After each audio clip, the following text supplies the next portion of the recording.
belas kasihan Tuhan saja. Dan pagi ini ya Bapa, kami hendak menaikkan pujian pengagungan bagi nama Tuhan. Sebab Engkau layak untuk dipuji, Engkau layak untuk diagungkan, Engkau layak untuk ditinggikan di atas pujian penyembahan kami. Mari Allah Bapa kami yang ada di sorga, hadirlah Engkau di atas pujian penyembahan kami. Tutup bungkus tempat ini dengan pasukan malaikat-malaikat sorga. Dan Bapa, biar Roh Allah yang kudus bergerak melayang-layang di tengah-tengah kami, membawa sukacitamu, damai sejahteramu, memberikan kelepasan di tengah-tengah ibadah kami. Sehingga setiap kami Bapa yang hadir, kami bisa merasakan hadir-Mu, kami bisa melihat wajah-Mu Tuhan, kami bisa mendengar suara-Mu ya Bapa, dan kami bisa terlepas dari setiap beban masalah kami. Yesus anak Allah, Engkaulah Raja di atas pujian penyembahan yang kami naikkan pada hari ini. Kami siap memuji Tuhan, kami siap menyembah Tuhan. Di dalam nama Tuhan Yesus, setiap jemaat yang telah siap beribadah bersama-sama dengan iman, kita katakan amin.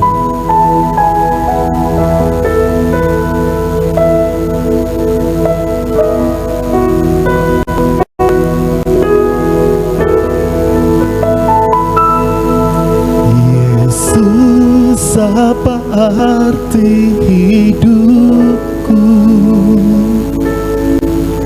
bila Kau tak berikan nyawamu yang terbaik tersedia bagiku. Ku bersyukur atas kasih karunia-Mu.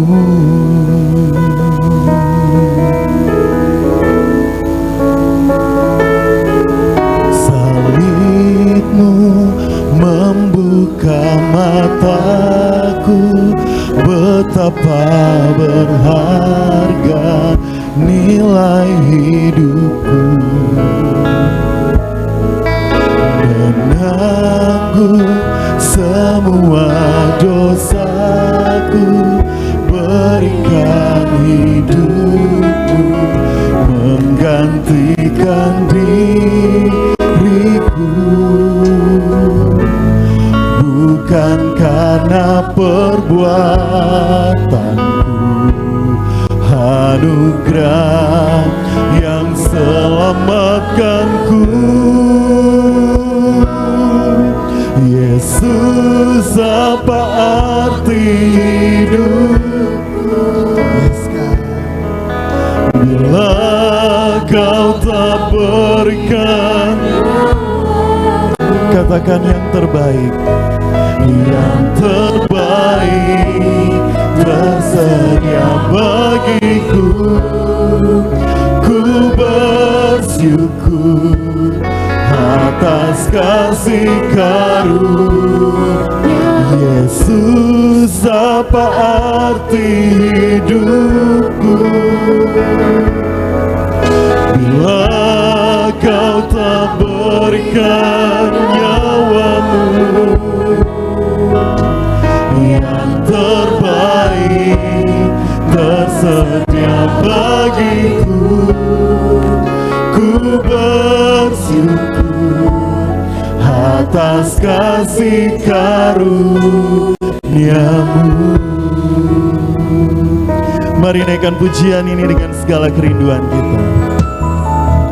Salib-Mu membuka mataku, betapa berharga nilai hidupku.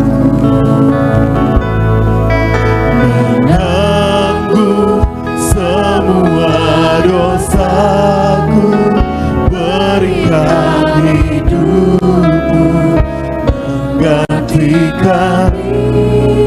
Katakan bukan karena perbuatan,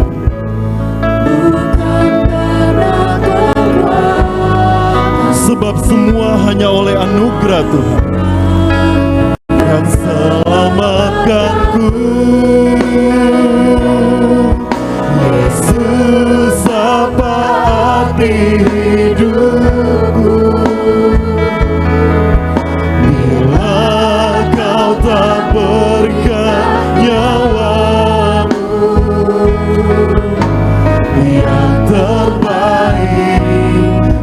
tersedia bagiku.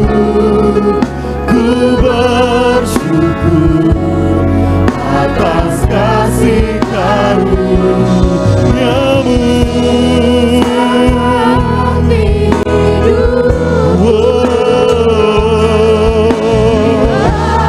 Kau tak berikan nyawa-Mu yang terbaik, tersedia bagiku. Ku bersyukur atas kasih karunia-Mu.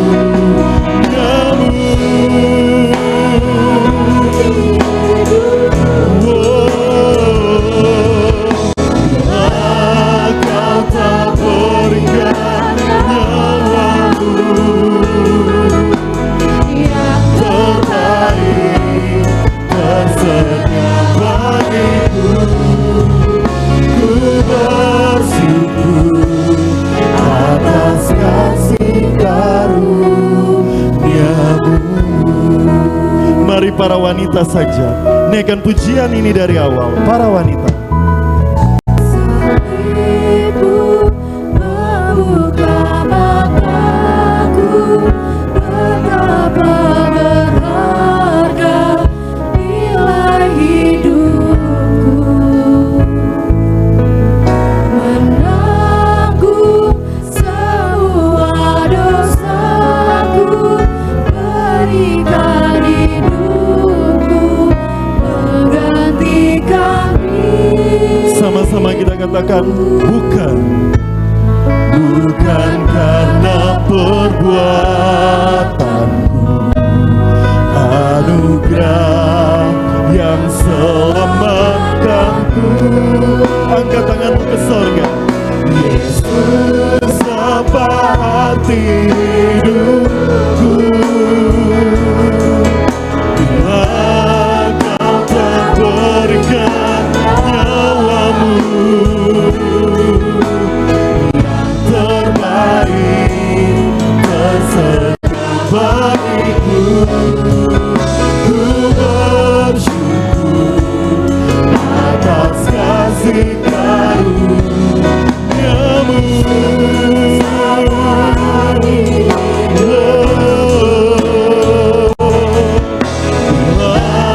Kau tak berikan nyawa-Mu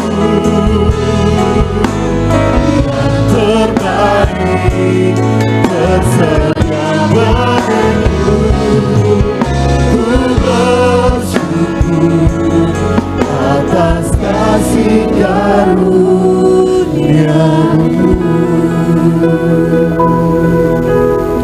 Bapak, Ibu, saudara-saudari, firman-Nya berkata, upah dosa adalah maut. Selayaknya lah saya dan saudara, kita adalah milik maut.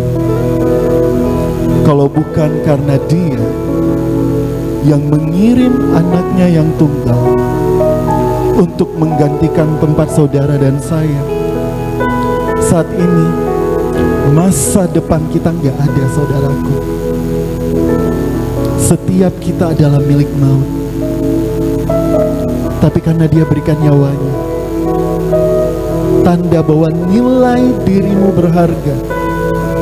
Gak peduli apa yang dunia bilang tentang saudara, gak peduli kesalahan yang saudara buat kemarin, gak peduli saudara merasa saudara gak layak. Dia yang bertahta di sorga berpikir engkau layak untuk anaknya mati dan memberikan nyawanya. Kalau saudara mengerti hal ini, saudara akan sembah Dia yang luar biasa. Sebab kalau Dia nggak berikan nyawanya, saudaraku, sia-sia hidup saudara dan saya. Kita berdiri karena darah, nyawa, bukan nyawa biasa, nyawa Tuhan di kayu salib. Sekali lagi saudaraku, saat kita naikkan pujian ini, saudara tidak sedang bernyanyi bagi WA. Saudara tidak sedang bernyanyi bagi orang yang berada di kiri kananmu. Tapi Tapi saudara sedang bernyanyi bagi Dia yang memberikan nyawanya bagi engkau. Yesus, apa arti hidupku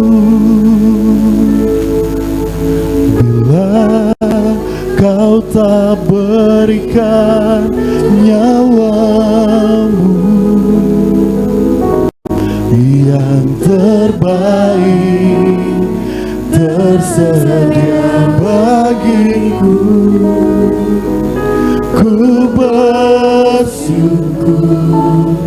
atas kasih jemaat. Yesus, apa arti hidupku? Yes, God. Bila Kau tak berikan nyawa, Dia beri yang terbaik, saudaraku. Yes, God. tersedia bagiku. Yes, Lord.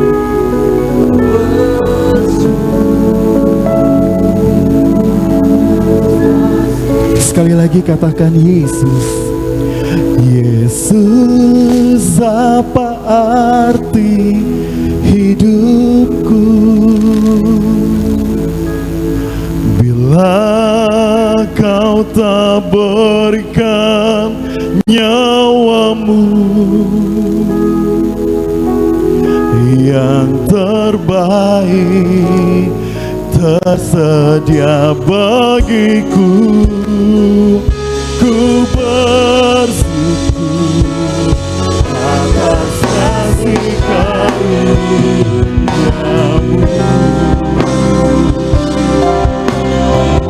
Katakan Yesus.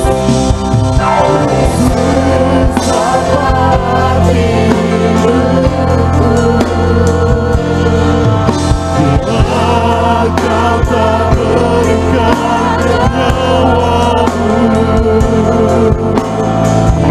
terbaik tersedia bagiku. Ku bersyukur atas kasih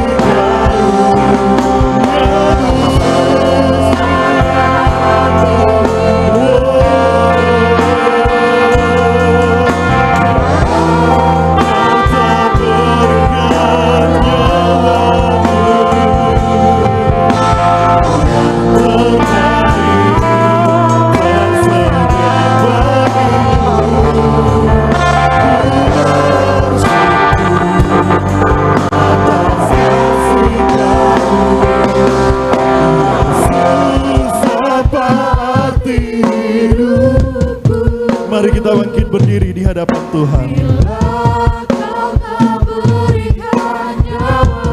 Katakan yang terbaik tersedia bagiku. Ku bersyukur atas kasih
Setiap kami berharga di mata Tuhan. Setiap kami layak di hadapan Tuhan. Tidak satu pun dari kami yang tidak layak di mata Tuhan. Apapun yang dunia katakan, apapun yang orang-orang sekeliling kami katakan, tidak akan merubah nilai hidup kami. Sebab darah yang tercurah di kayu salib berlaku satu kali untuk selamanya. Roh Allah yang kudus, buka setiap mata kami,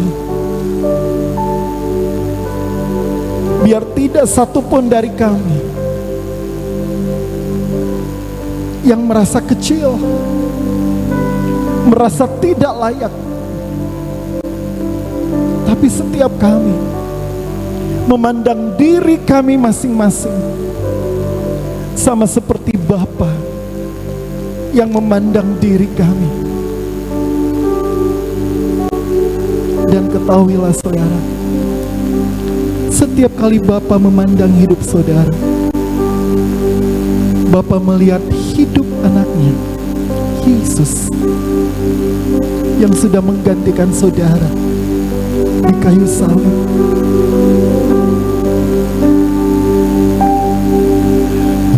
Yesus, apa arti hidupku bila kau tak berikan nyawamu yang terbaik tersedia bagiku. Ku bersyukur atas kasih karunia-Mu. Apa arti hidupku bila kau tak berikan nyawa-Mu yang terbaik tersedia bagiku. Ku bersyukur atas kasih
katakan.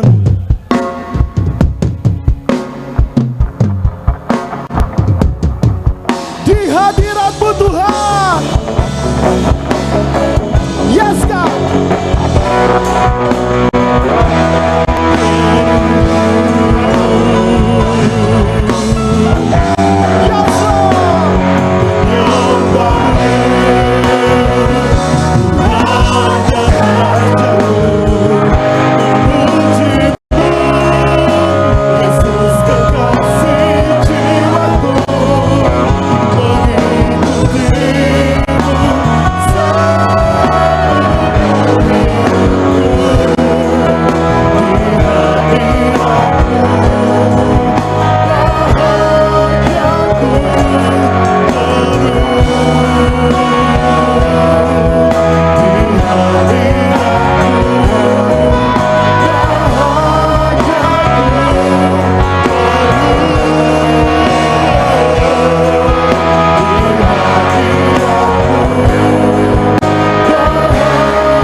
Yes Lord, Engkaulah Raja yang membuat bahagia kami penuh.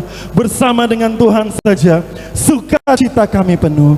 Setiap jemaat yang telah siap memuji Allah dengan dahsyat, bersama-sama dengan iman kita katakan Amin. Mari salam kiri kanan saudara, katakan Tuhan adalah terangku.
Katakan tiada ku gentar tiada ku gentar bersama denganmu.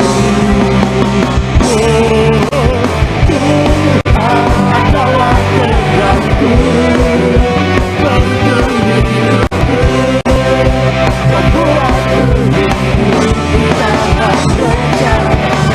Tiada ku takut, tiada ku gentar.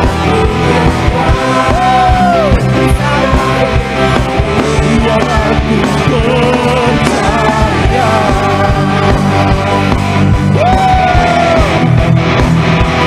Sebab Tuhan adalah terang bagi setiap saudara.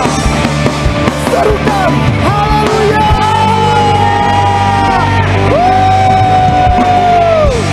Sebab Allah kita luar biasa, amin. Allah kita dahsyat, amin. Great is our God. Yes, Lord.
biasa, katakan haleluya.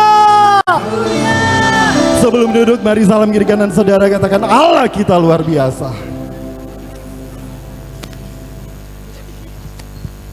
Haleluya, haleluya. Mari siapkan hati saudara, sebentar kita akan diperlengkapi dengan kebenaran firman Tuhan. Bapa, di dalam nama Tuhan Yesus, Engkau Allah kami yang luar biasa, Engkau pemilik kehidupan, Engkau pelukis cakrawala. Bahkan setiap kehidupan kami, Tuhan sendiri yang rendah. Apapun yang sedang terjadi dalam hidup kami, mau itu manis atau pahit, mau itu baik atau buruk, mau itu Tuhan membawa kami ke puncak atau Tuhan membawa kami ke lembah, kami percaya Tuhan turut bekerja dalam segalanya untuk mendatangkan kebaikan bagi orang-orang yang mengasihi Tuhan. Hanya Tuhan saja yang kami pandang, hanya Yesus saja yang kami puja. Tidak ada satupun pengharapan kami dalam hidup ini selain Yesus, Bapa yang mengasihi kami.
Jemaat saja kita naikkan pujian ini.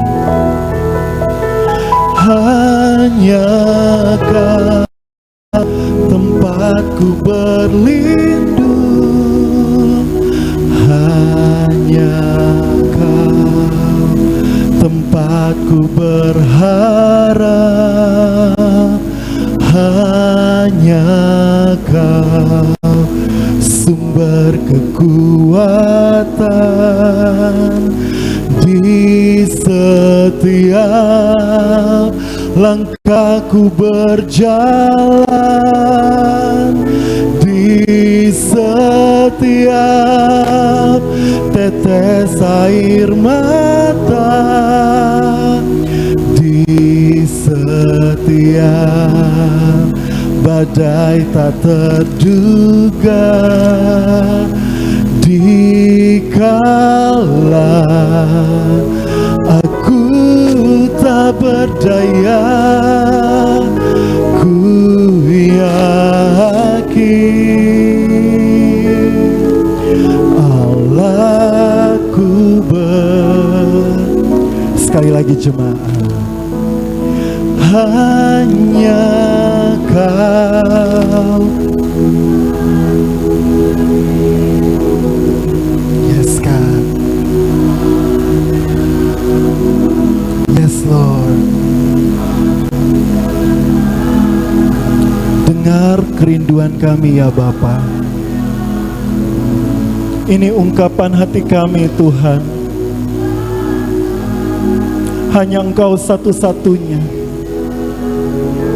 Tiada lain yang kami andalkan. Tiada tempat kami mengadu. Tiada tempat kami berkeluh kesah selain Yesus saja.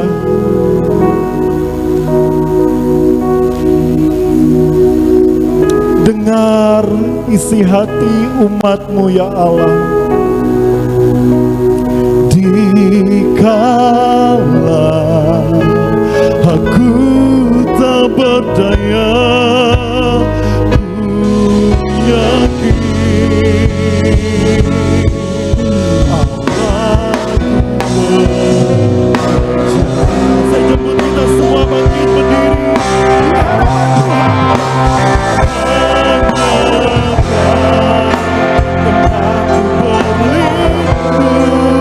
Saya undang hambanya.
Kami yakin ketika Engkau bekerja dalam kehidupan kami, pemulihan, kemenangan, kelepasan terjadi Tuhan. Terima kasih buat kemurahan-Mu Bapa bagi kami. Engkau berikan kami mengekspresikan sukacita kami lewat pujian dan penyembahan kami. Biarlah ini menyukakan hati-Mu ya Bapa. Terpujilah Tuhan. Tiba saatnya kami mau belajar mendengarkan firman-Mu. Kami bawa hidup kami Tuhan di hadapan-Mu. Engkau jadikan tanah hati kami tanah hati yang subur. Benih-benih firman itu terjatuh di tanah hati kami, bertumbuh, berbuah untuk kemuliaan nama Tuhan Yesus Kristus. Roh Kudus berkarya mengurapi kehidupan kami sehingga kami mampu untuk melakukan setiap firman Tuhan. Roh Kudus berkarya di tempat ini. Kami siap dengar firman-Mu. Berbicaralah dalam nama Yesus kami sudah berdoa. Haleluya. Amin. Puji Tuhan, silakan duduk. Bapak Ibu, salam sejahtera bagi kita dalam nama Yesus Kristus. Karena kasih setia Tuhan yang begitu besar, kita boleh ada di hari ini. Penyertaan pertolongan Tuhan begitu dahsyat dalam kehidupan kita. Hari-hari yang kita sudah lalui adalah karena kasih anugerah kemurahan Tuhan. Pertama-tama kami mengucapkan terima kasih kepada Tuhan Yesus yang memberi kami kehidupan sampai pada saat hari ini untuk menyampaikan firman Tuhan. Terima kasih juga kami ucapkan kepada Bapak dan Ibu Gembala di tempat ini, sekalipun mereka ada pelayanan juga di Longlore, yang telah memberikan kami waktu kesempatan untuk menyampaikan firman Tuhan. Bapak Ibu jemaat Tuhan yang terkasih Yesus Kristus, di bulan ini adalah bulan di mana kita diajar untuk melihat apa yang terjadi ribuan tahun yang lalu, sesuatu yang begitu luar biasa di mana orang-orang Kristen merayakannya dalam Jumat Agung dan kebangkitan Yesus Kristus yang dikenal oleh yang kita kenal Paskah. Tidak terasa kita ada hampir di pertengahan tahun ini, semua karena kemurahan Tuhan. Amin. Bapak Ibu jemaat Tuhan, segera kita buka kitab kita dalam suratan kitab Ibrani pasal yang kelima ayat 7 sampai ayat ke-9. Ibrani pasal 5 ayat 7 sampai ayat 9. Saya akan beri judul belajar taat lewat jalan salib. Ya. Sekali lagi Ibrani pasal 5 7 sampai 9. Kembali Bapak Ibu saya mengundang untuk bangkit berdiri. Kita baca bersama-sama secara perlahan dengan suara yang nyaring dalam Ibrani pasal 5 ayat 7 sampai ayat 9. 2, 3.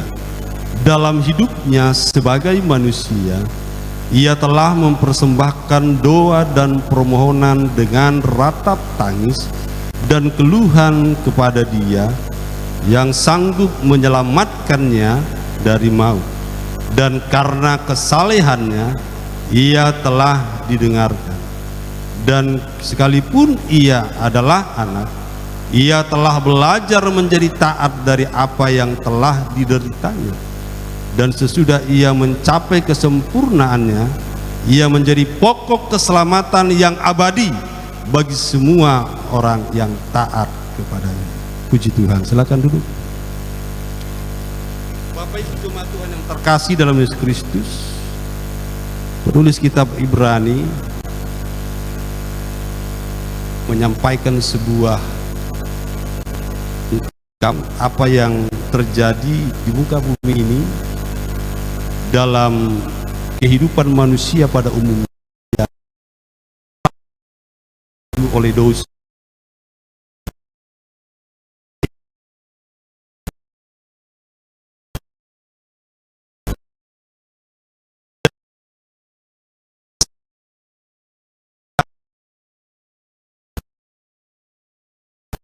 Korban darahnya sendiri yang dipersembahkan kepada Allah untuk menyelamatkan manusia. Saya katakan tadi judulnya adalah belajar taat lewat jalan salib. Jalan salib itu adalah jalan penderitaan, jalan pergumulan dan jalan kesulitan. Kehadiran Yesus ke muka bumi ini bukan hanya sekedar dia hadir dengan kemuliaannya, keilahiannya, tetapi ada misi besar yang luar biasa yang harus dia emban, yang harus dia tuntaskan selama dia ada di muka bumi ini. Dari ayat yang telah kita baca ini menjelaskan bagaimana Yesus sebagai imam besar adalah imam besar yang sempurna, imam besar yang berbeda, yang pernah hadir sebelumnya, yang adalah dari generasi imam besar Harun, yang penuh dengan keterbatasan, yang penuh dengan ketidakmampuan mereka untuk menjaga dirinya supaya tidak tercemar dengan dosa. Tetapi Yesus ketika dia hadir sebagai manusia biasa, dia adalah satu-satunya pribadi yang tidak bisa dikuasai oleh dosa dan yang mustahil untuk berbuat dosa. Amin. Sebab dia adalah kebenaran itu.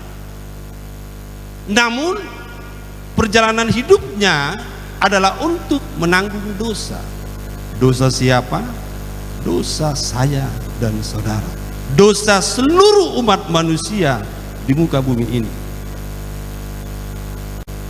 Yesus hadir sebagai imam besar agung yang sempurna, yang melaksanakan tugas dari tempat yang maha tinggi.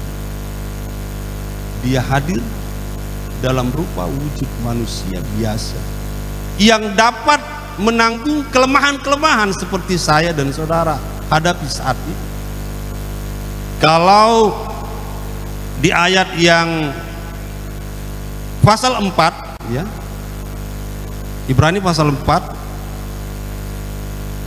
ayat yang ke-15, sebab imam besar yang kita punya bukanlah imam besar yang tidak dapat turut merasakan kelemahan-kelemahan kita, sebaliknya sama dengan kita, ia telah dicobai hanya tidak berbuat dosa.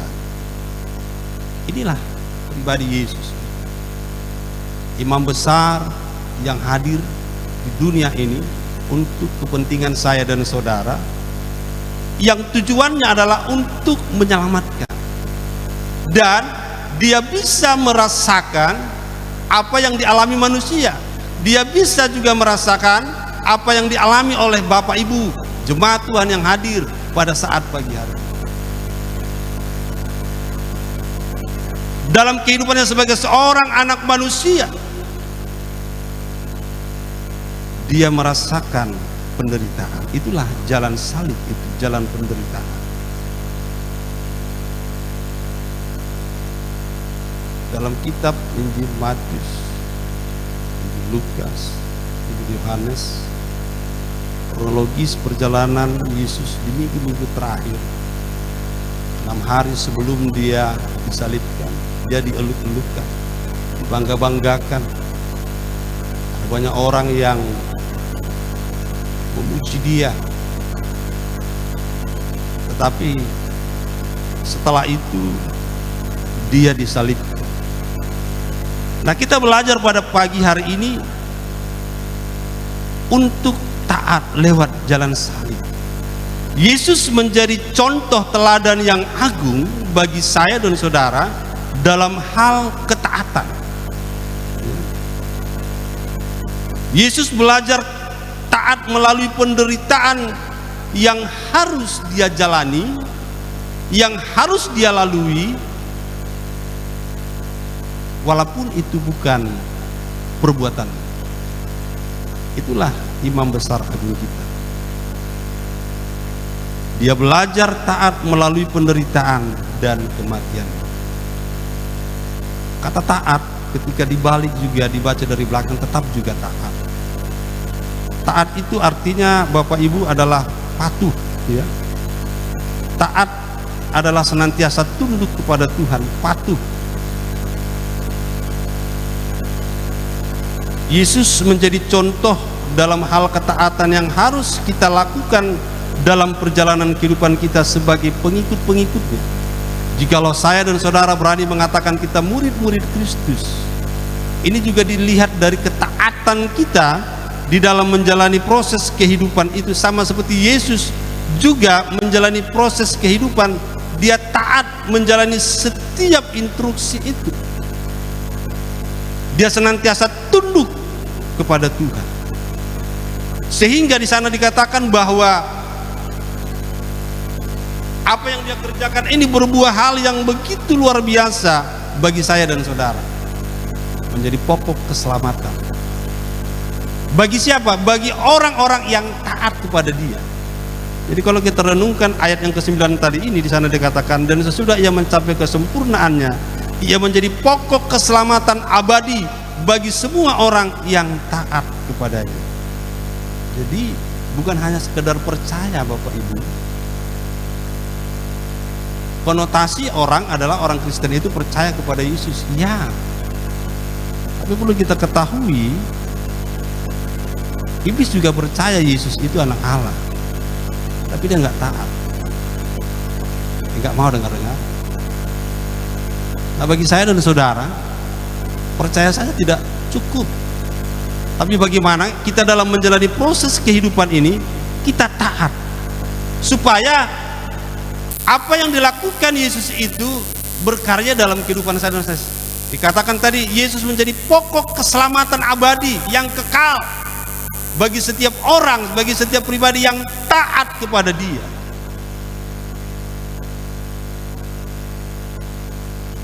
Untuk manusia biasa di luar pribadi Yesus, ada orang-orang yang bisa kita pelajari hidupnya taat mengiring Tuhan.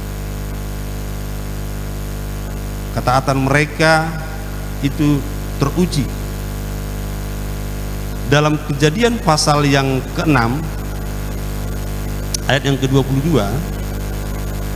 Di sana coba kita mundur, Kejadian pasal 6 ayat 22. Lalu Nuh melakukan semuanya itu tepat seperti yang diperintahkan Allah kepadanya, demikianlah dilakukannya. Orang yang taat adalah orang yang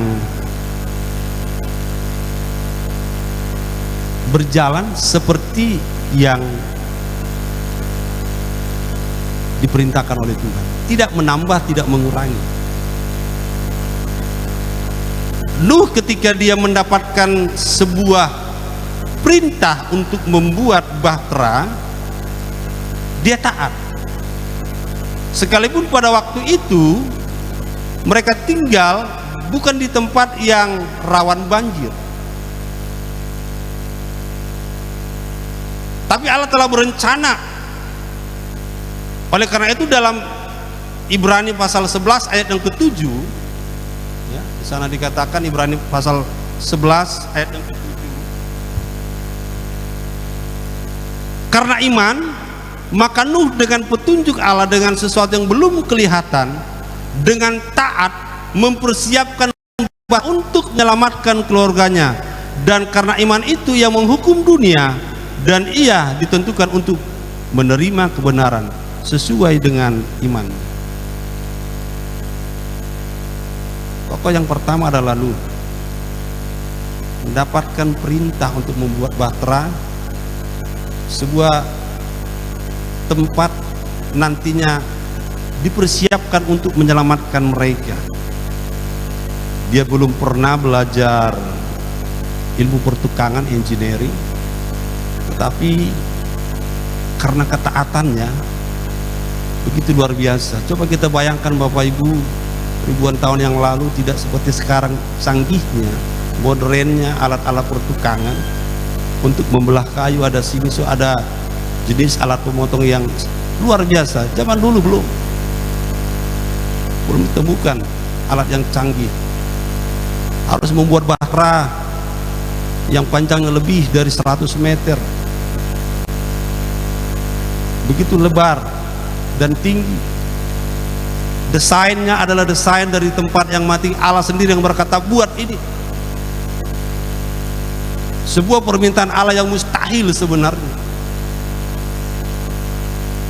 Kalau diukur dengan besarnya bahtera pada zaman itu dibutuhkan tenaga kerja yang banyak, tenaga kerja yang biasa dengan alat-alat pertukangan, tapi dia kerja dengan keluarganya saja.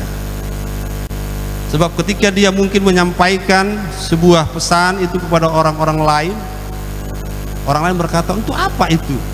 Mana mungkin akan ada penghukuman, tidak mungkin akan ada kebinasaan. Dia kerja. Makanya peneliti Alkitab mengatakan itu dibuat kurang lebih 120 tahun. Gak gampang, karena kerja sendiri Bapak Ibu. Bisa saja sudah jabuk duluan, harus tempel lagi, kan begitu. Artinya kerja keras. Tetapi setiap detail bagian-bagian yang ditentukan Allah, dia lakukan itu, dia kerjakan itu dengan taat, tepat seperti yang diperintahkan oleh Tuhan. Hal yang sama juga harus kita lakukan sebagai pengikut-pengikut Kristus yang telah memberikan pengakuan Yesus telah mati bagi saya dan saudara. Ketika Allah menyampaikan sebuah kebenaran, sebuah perintahnya, bagaimana kita melakukannya tepat seperti yang dikatakan firman itu, tidak menambah seperti yang saya mau. Kan banyak sekali, ini firman Tuhan ini nggak cocok dengan kondisi saya saat ini. Inilah yang saya lakukan, inilah yang saya kerjakan, karena ini sesuai dengan yang saya butuhkan. Tidak, dia lakukan itu. Sekalipun sekali lagi saya katakan, dia harus bekerja sendiri, dia harus jalan sendiri bertahun-tahun, bahkan ratusan tahun sampai itu jadi.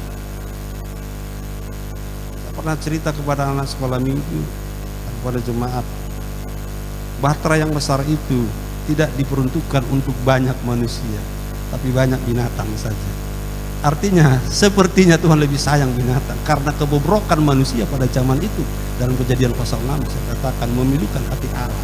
Allah menyesal menjadikan manusia, karena manusia berjalan dengan kehendaknya masing-masing seperti dia mau. Bagi saya dan saudara sebagai anak-anak Tuhan, mari kita belajar taat dalam menjalani perintah Tuhan hari-hari ini. Pak Gembala, bagaimana saya tahu apa yang Tuhan katakan di dalam Alkitab? Bacalah firman Tuhan.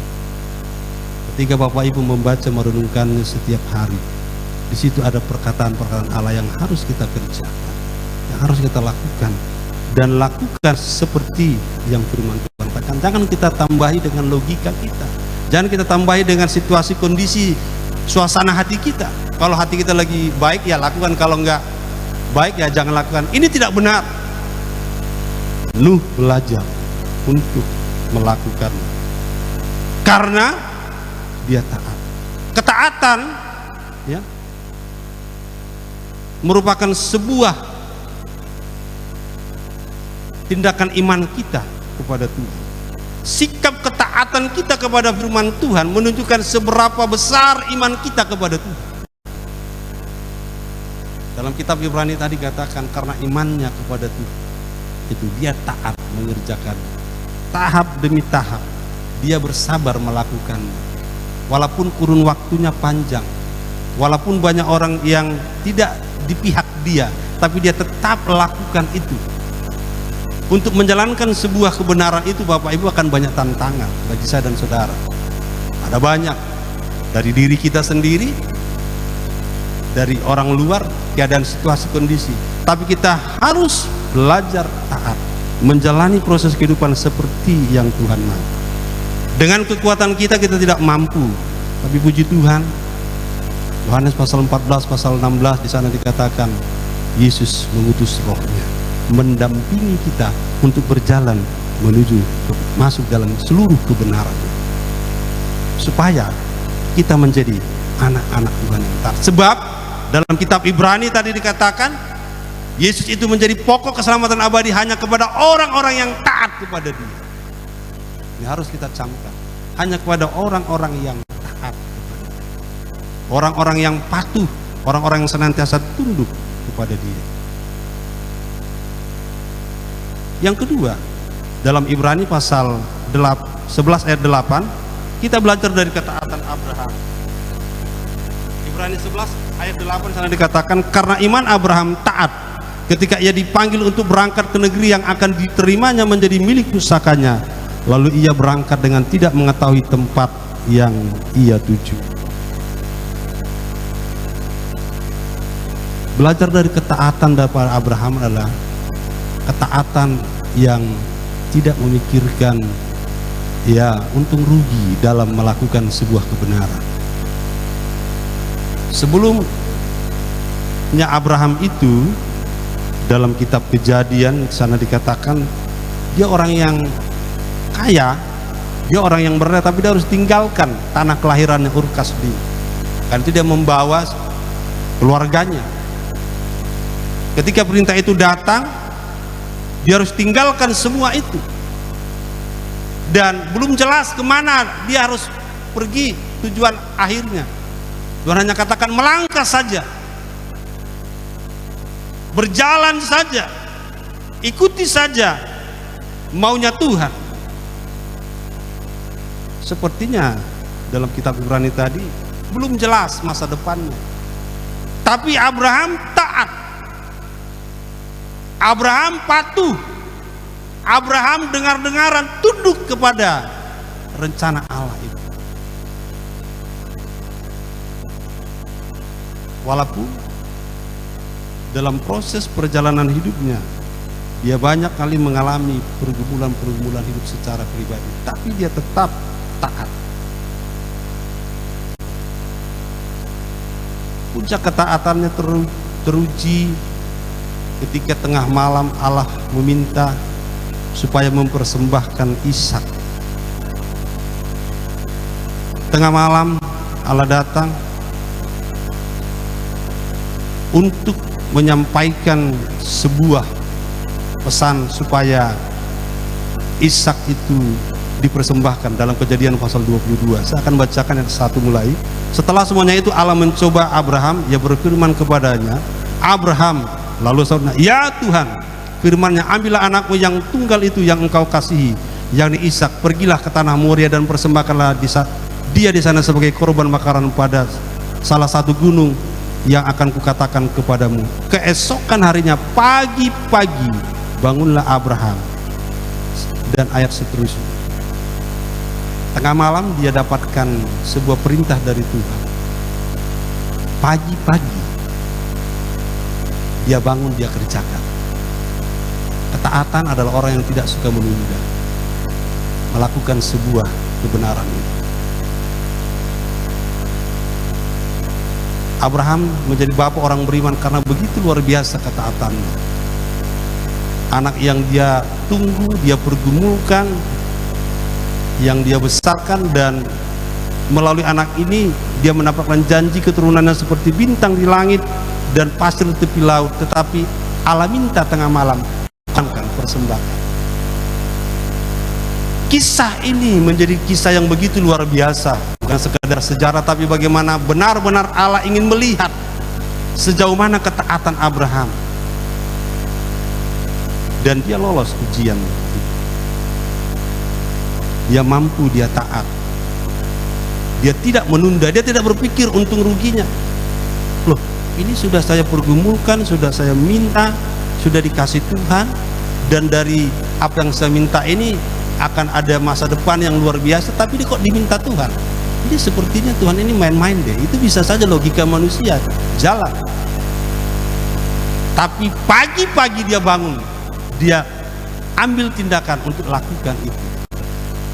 Walaupun dalam kisah itu Ishak tidak jadi dipersembahkan dan Allah menyediakan korban binatang yang lain, tapi Allah telah melihat ketaatan, ketundukan Abraham, kepatuhan Abraham dalam menjalankan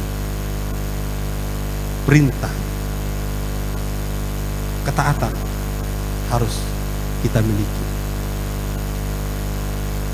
Paulus mengatakan dalam Roma pasal 6 ayat 16. Coba kita buka Roma pasal 6 ayat 16. Di sana dikatakan sikap ketaatan kita memposisikan kita menjadi hamba siapa. Roma pasal 6 ayat 16 di sana dikatakan, apakah kamu tidak tahu bahwa apabila kamu menyerahkan dirimu kepada seorang sebagai hamba untuk mentaatinya, kamu adalah hamba orang itu yang harus kamu taati, baik dalam dosa yang memimpin kamu kepada kematian maupun dalam ketaatan yang memimpin kamu kepada kebenaran. Paulus menyatakan sikap ketaatan ini identik dengan sikap seorang hamba yang senantiasa patuh, yang senantiasa tunduk terhadap perintah majikan yang lebih tinggi kedudukannya dan harus dilakukan seperti yang diminta oleh Tuhan itu.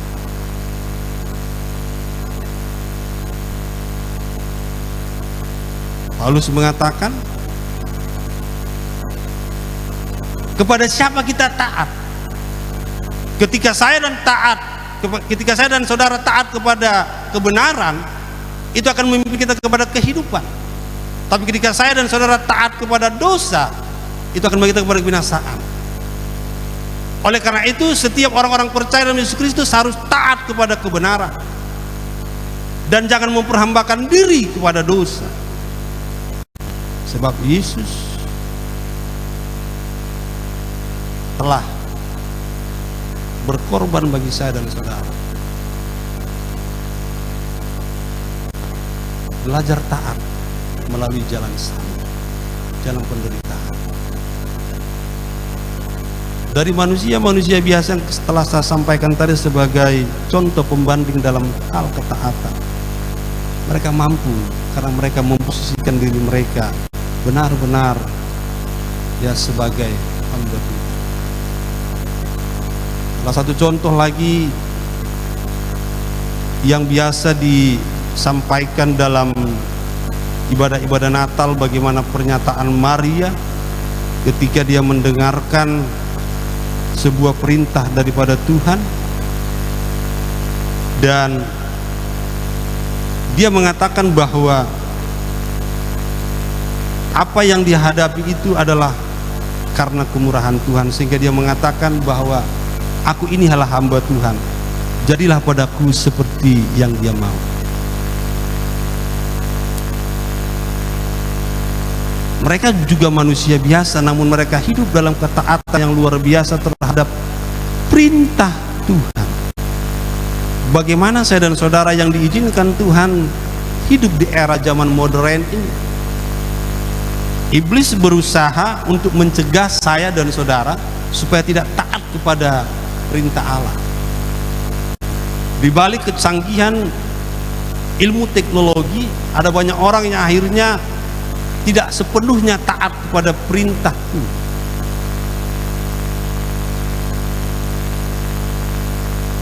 Oleh karena itu, sebagai orang-orang percaya yang memang masih diizinkan hidup sampai pada saat ini, kita harus belajar dari hari ke hari yang Tuhan izinkan kita jalani supaya kita hidup sebagai anak-anaknya yang taat.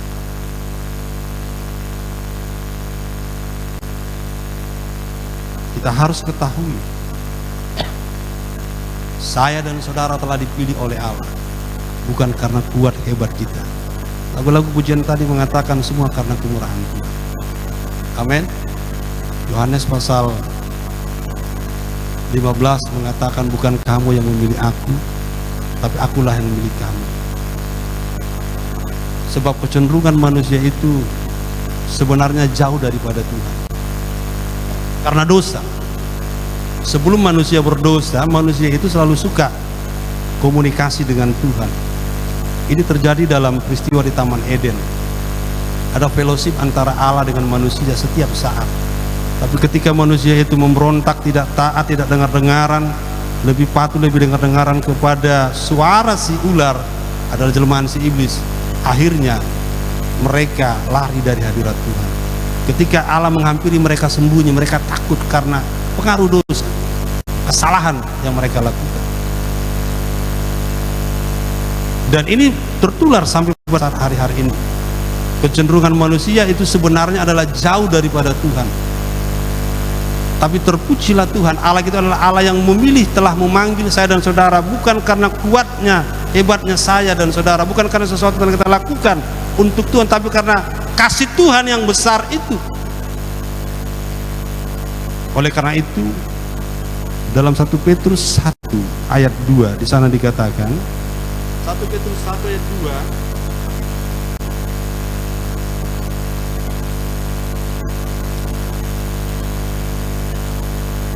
2, yaitu orang-orang yang dipilih sesuai dengan rencana Allah, supaya kita,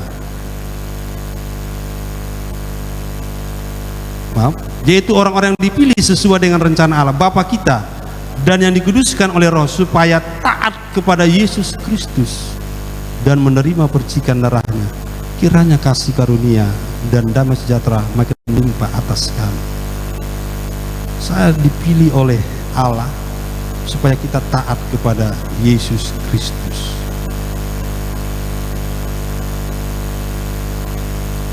Taat kepada apa yang Dia katakan dan ajarkan. Ketaatan ini, sekali lagi saya katakan, merupakan sikap iman kita kepada Allah. Semakin kita beriman kepada Dia, semakin kita taat kepada Dia. Semakin kita taat kepada Dia, semakin kita beriman kepada Dia. Jadi dibalik itu sama. Dan ketaatan tadi ini, saya katakan tadi, adalah orang-orang yang tidak memikirkan untung rugi dalam melakukan sebuah kebenaran. Adalah orang-orang yang tidak menunda-nunda untuk melakukan sebuah kebenaran itu. Adalah orang-orang yang memposisikan dirinya sebagai hamba di hadapan Allah. Dan di atas orang-orang yang saya berikan tadi sebagai referensi ketaatan kepada Tuhan, Yesuslah menjadi pedoman saya yang sempurna, pedoman Bapak Ibu Saudara jemaat Tuhan yang sempurna dalam hal ketaatan. Walaupun sebagai manusia biasa dia mengalami pergumulan-pergumulan hidup seperti yang saya dan saudara alami. Dikatakan dalam hidupnya sebagai manusia ia telah mempersembahkan doa dan permohonan dengan ratap tangis dan keluhan kepada Dia. Ada pergumulan hidup yang menyebabkan dia meratap secara manusia. Sehari sebelum dia disalibkan, tengah malam dia berdoa kepada Bapa di sorga di Taman Getsemani. Kemanusiaannya muncul dengan sebuah ungkapan, "Ya Bapa, jikalau boleh, lalukan saat ini. Namun bukan kehendak yang jadi, melainkan kehendak-Mu yang jadi." Di balik semua keinginannya secara manusiawi, terbersih ketaatannya kepada Bapaknya untuk menuntaskan misi daripada Allah menyelamatkan umat manusia. Bapak Ibu jemaat Tuhan yang terkasih, marilah kita hidup sebagai anak Tuhan yang taat hari-hari ini. Dalam 1 Petrus pasal 1 ayat 14 sampai 16 kita baca bersama-sama. 1 Petrus pasal 1 ayat 14 sampai ayat yang ke-16.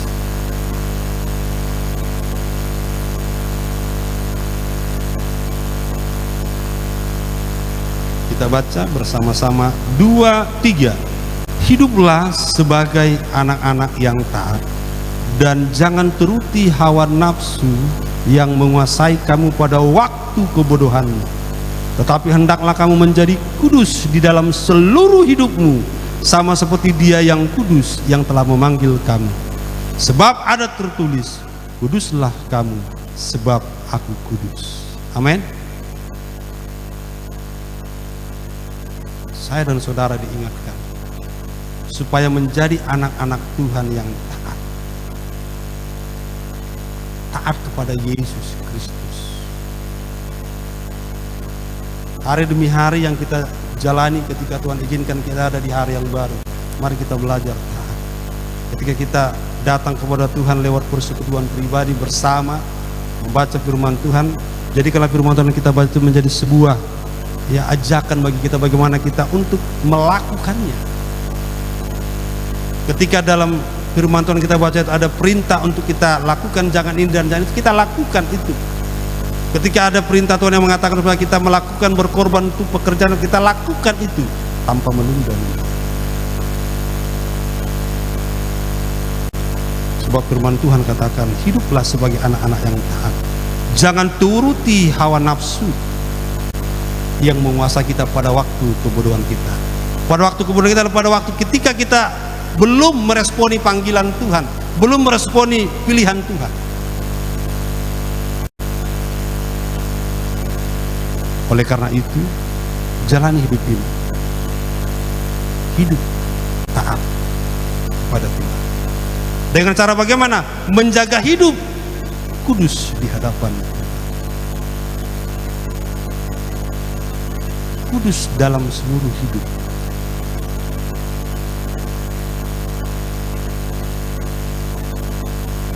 Iblis berusaha setiap saat supaya kita nggak kudus dalam hidup ini, dalam pikiran, dalam hati. Oleh karena itu penulis kitab Mazmur katakan, jagalah hatimu dengan segala karena dari situlah terpancar kehidupan. Kita harus jaga kekudusan hidup kita, karena Allah yang telah memanggil kita adalah Allah yang kudus, yang mengharapkan saya dan saudara itu hidup dalam kekudusan. Menjaga kekudusan hidup adalah wujud daripada ketaatan kita secara total kepada Dia, supaya nama Tuhan dipuji, dipermuliakan. Akhir zaman ini akan muncul golongan yang akan berbeda, akan sangat kelihatan. Dalam kitab Wahyu pasal terakhir, saya akan bacakan di sana. Wahyu pasal yang ke-22 ayat 10 mulai. Lalu ia berkata kepadaku, jangan meteraikan perkataan-perkataan nubuat ini dalam kitab ini, sebab waktunya sudah dekat. Barang siapa berbuat jahat, biarlah terus berbuat jahat. Barang siapa cemar, biarlah terus cemar. Dan barang siapa benar, biarlah terus berbuat kebenaran. Barang siapa yang kudus, biarlah terus menguduskan dirinya. Akan ada perbedaan. Di posisi mana kita?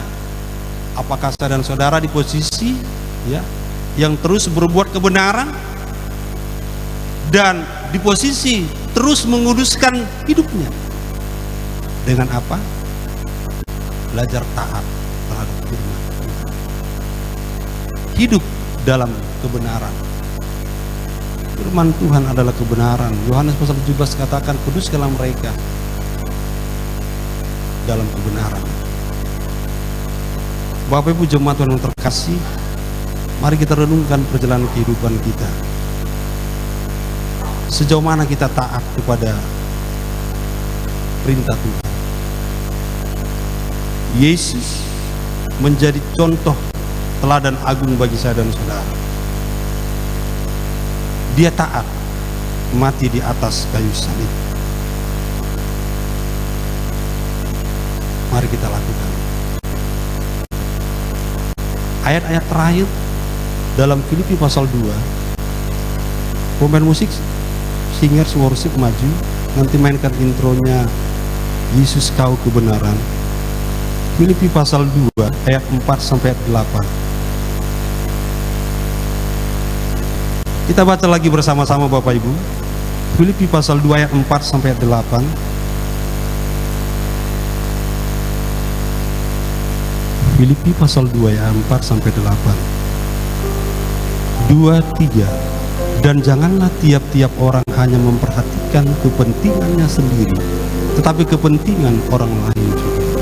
Hendaklah kamu dalam hidupmu bersama menaruh pikiran dan perasaan terdapat juga dalam Kristus Yesus, yang walaupun dalam rupa Allah tidak menganggap kesetaraan dengan Allah itu sebagai milik yang harus dipertahankan, melainkan telah mengosongkan dirinya sendiri dan mengambil rupa seorang hamba dan menjadi sama dengan manusia, dan dalam keadaan sebagai manusia ia telah merendahkan dirinya dan taat sampai mati, bahkan sampai mati di kayu salib. Itulah sebabnya Allah sangat meninggikan dia dan mengaruniakan kepadanya nama di atas segala nama, supaya dalam nama Yesus bertekuk lutut segala yang ada di langit dan yang ada di atas bumi dan yang ada di bawah bumi, dan segala lidah mengaku Yesus Kristus adalah Tuhan, bagi kemuliaan Allah Bapa. Mari kita belajar taat seperti Yesus. Kadangkala dalam ketaatan ini muncul ego kita untuk mempertahankan sesuatu yang nyaman, sudah nyaman kita jalani.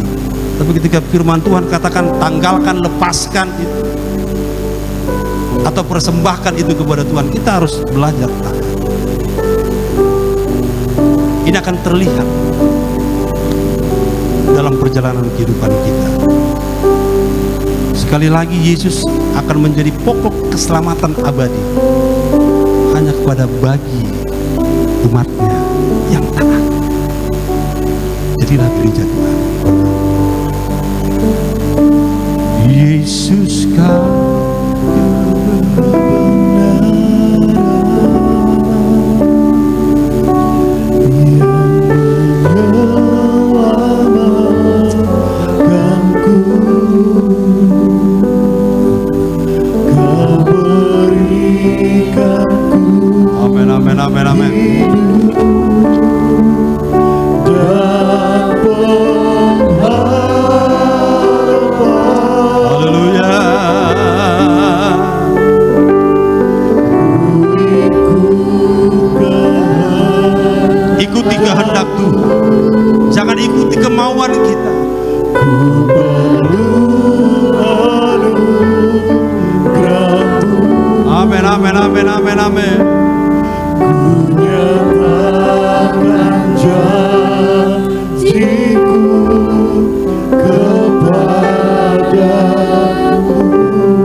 sebagai manusia melakukan seluruh rencana Engkau menjadi pokok keselamatan yang abadi bagi manusia, bagi orang-orang yang taat kepada-Mu. Mau belajar taat, taat melakukan firman-Mu dengan tidak menambahi, tidak mengurangi firman-Mu, dengan tidak menunda-nunda melakukan firman-Mu. Haleluya. Selamat hidup.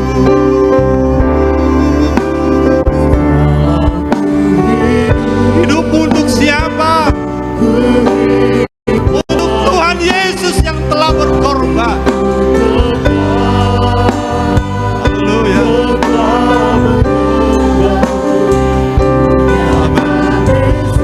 Amin.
Kita tidak tahu kapan batas usia kita di muka bumi ini. Apakah sampai hari ini, besok? Itu kedaulatan Tuhan. Tapi Syair lagi ini berkata, selama kita hidup, kalau kita hidup, hiduplah untuk Dia. Taatlah kepada perintah. Yesus telah memberikan teladan yang terbaik bagi saudara-saudara dalam ketaatan melakukan perintah Bapa. Dia taat sampai mati di atas kayu salib karena kasihnya kepada saudara-saudara. Begitu juga kalau kau mengatakan saya mengasihimu Yesus, saya mengasihimu Bapa, taatilah firman, taatilah firman, lakukan seperti yang Dia mau. Jangan pikir untung rugi dalam melakukan sebuah kebenaran. Jangan menunda-nunda sesuatu untuk melakukan firman. Posisikan diri kita sebagai hamba di hadapan Allah yang akan selalu menyenangkan. Mari bawa hidupmu kepada Tuhan. Minggu dalam minggu di mana kita memperingati karya terbesar daripada Yesus. Kalau selama ini kita belum mampu hidup dalam ketaatan, belajar. Tuhan tahu kita tidak mampu. Oleh karena itu Dia utus Roh-Nya. Roh Kudus akan menyertai saya dan saudara, memampukan kita terus melangkah, melakukan seperti yang Dia mau. Bawa hidup kita. Haleluya.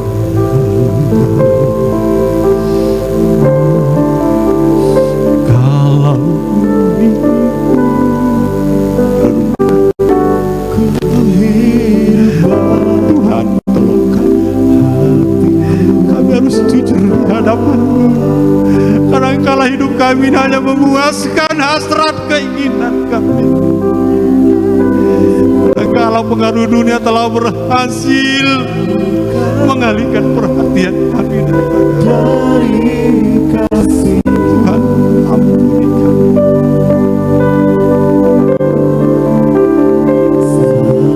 Kami tidak tahu kapan kami mengakhiri perjalanan hidup kami. Kami mau hidup bagi-Mu, taat kepada firman-Mu.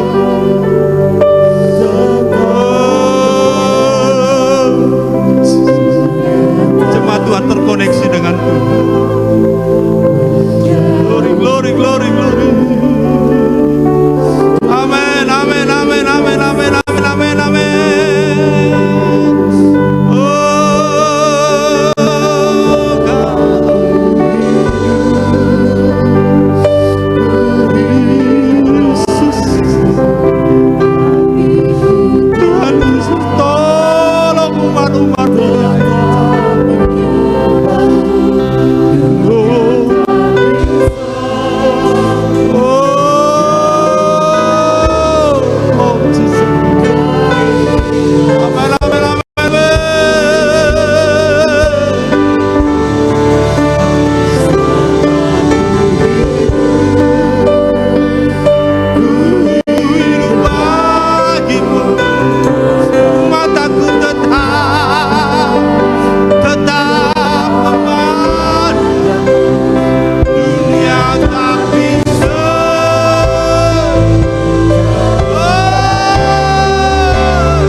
Kami akui di hadapan-Mu, kadangkala kami tidak mampu taat sebagai anak-anak-Mu. Namun terima kasih buat firman-Mu mengajar kami harus taat sebagai anak-anak-Mu, supaya Yesus menjadi pokok keselamatan yang akan diberikan. Terima kasih Tuhan, terima kasih. Lawatan Tuhan terjadi atas jemaat-Mu, umat-umat-Mu yang sudah hadir pada saat hari ini. Ketika mungkin dalam perjalanan hidup mereka bergumul supaya hidup taat, namun pada kenyataannya mereka tidak mampu. Tuhan beri mereka kemampuan, Tuhan beri mereka kesempatan supaya nama Tuhan dipuji dipermuliakan dari dalam hidup mereka.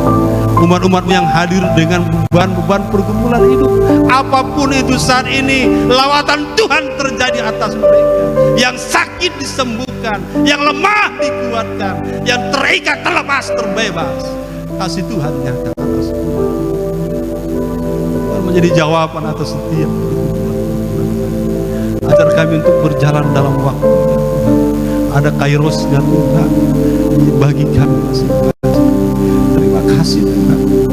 Terpujilah nama-Mu. Apa berdoa bagi pekerjaan Tuhan di tempat ini. Apa yang telah memulai dan menjadikannya sampai sejauh ini. Tuhan terus berkati melawati pekerjaan Tuhan di tempat ini. Hamba-Mu Pendeta Beni Margani suami istri yang Tuhan tempatkan di tempat ini. Tuhan beri mereka kemampuan khusus, pengurapan khusus, hikmat khusus dalam menjalankan tugas pelayanan dalam menggembalakan umat-umat-Mu di tempat ini. Kasih setia Tuhan ada pada hamba, beri kekuatan kesehatan suami istri. Saat ini mereka ada di nomor beserta pelayanan mereka. Berkati seluruh majelis pengurus gereja yang ada. Beri kesehatian, kebersamaan dalam menopang pekerjaan Tuhan, memajukan pekerjaan Tuhan di tempat ini. Nama-Mu dipuji dipermuliakan, pelayan-pelayan altar, pengurus-pengurus wadah diberkati oleh Tuhan, diberi kesehatian, kekompakan, pengurapan, pemakaian Tuhan juga ada pada mereka Tuhan. Jadikan mereka sebagai Harun dan Hur menopang hamba-Mu dalam melayani pekerjaan Tuhan di tempat ini. Berkati seluruh jemaat Tuhan, kasih kemurahan Tuhan ada pada mereka yang sudah hadir pada hari ini, diberkati oleh Tuhan Yesus Kristus.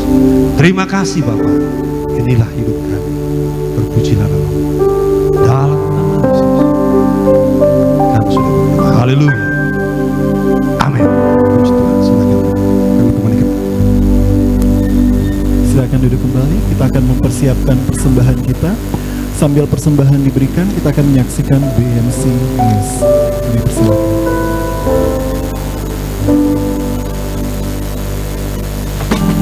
Selamat datang dan selamat beribadah di Gereja Bethany Malinau Center Pelita Kanaan. Tuhan Yesus memberkati. Berikut adalah Arta Gereja Bethany Malinau Center Pelita Kanaan. Ibadah Raya setiap hari Minggu pukul 9.00 WITA dilayani oleh hamba-hamba Tuhan yang diurapi. BMC Kids setiap hari Minggu pukul 9.30 WITA bertempat di sekretariat gereja. Ibadah Wanita Bethany Malinau Center Pelita Kanaan setiap hari Minggu pukul 11.00 WITA bertempat di gereja BMC Pelita Kanaan. BMC Teens ibadah dilaksanakan setiap hari Minggu pukul 16.00 WITA bertempat di wilayah yang ditentukan. Kesatuan hati, tumbuh bersama, memenangkan jiwa. Ibadah Mezbah Keluarga dilaksanakan setiap Selasa dan Rabu pukul 19.00 WITA bertempat di wilayah yang ditentukan. Worship Night ibadah dilaksanakan setiap hari Jumat pukul 19.30 WITA bertempat di Gereja Bethany Malinau Center Pelita Kanaan. Ibadah doa fajar dilaksanakan setiap subuh Senin sampai Sabtu pukul 4.50 WITA. Jemaat Tuhan dapat bergabung dalam ibadah melalui via Google Meet. Link akan di-share dalam grup WhatsApp Gereja BMC Pelita Kanaan. Mari ajak keluarga dan kerabat jemaat Tuhan untuk dapat menerima hadirat Tuhan dalam setiap kegiatan ibadah Gereja BMC Pelita Kanaan. Tuhan Yesus memberkati. Oke, saya jemput jemaat, mari kita bangkit berdiri. Kita akan menutup ibadah kita pada pagi hari ini. Kita angkat sebuah pujian, Aku Diberkati.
Segala hormat kemuliaan hanya bagi Tuhan.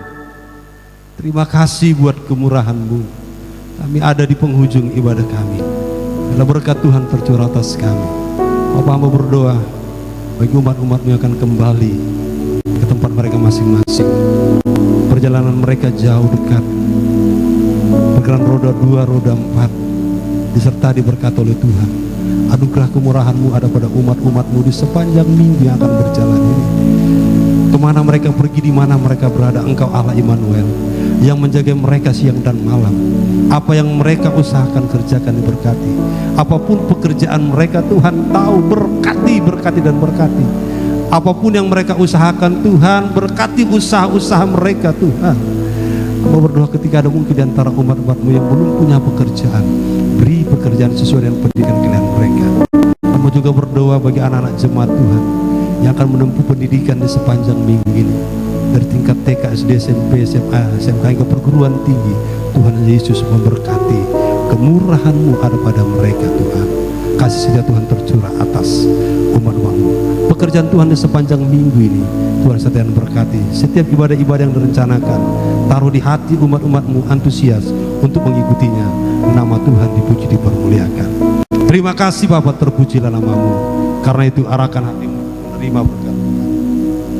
Jemaat Tuhan, pulanglah dengan membawa berkat dan sejahtera daripada Allah Bapa di surga, cinta kasih daripada Yesus Kristus, pengentaran, penghiburan, penggemaran Roh Kudus kiranya menjadi milik bagian kita saat hari ini. Besok Maranatha, Tuhan Yesus Kristus menjemput kita anak-anaknya. Dalam nama Yesus kami akhiri ibadah di tempat ini. Haleluya. Sama-sama kita katakan